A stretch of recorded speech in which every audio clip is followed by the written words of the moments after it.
Apa mek mari mau ge? Mana rumahmu ya? Oh, muka ni masa tu Orang kata mau kita mai duduk rumah 2 hari nak ngaku nak dia rumah. Wow. Rumah itu ni mek. Rumah mungkin ada.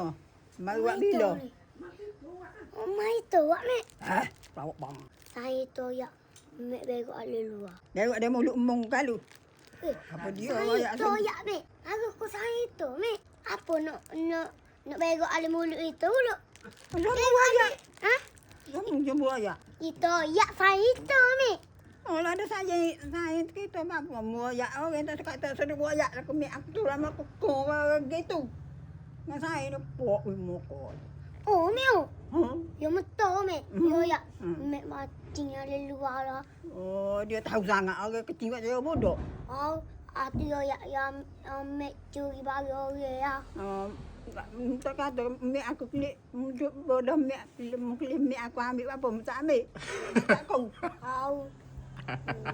Temu sama itu pok macam sama dia kalau panjat tu kan. Lalu kan tak ada lagi dia.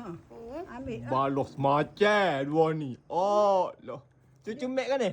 Oh, saya dia tidak kata duk ngatu ke mek. Oh, saya dia. Dia kata apa? Dia kata saya dia duk marah ke mek. Mak kau apa?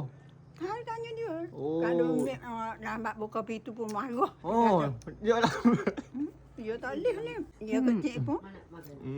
Dia kecil pun jangan. Dia Ya. tidak bodoh ni. Oh, deh.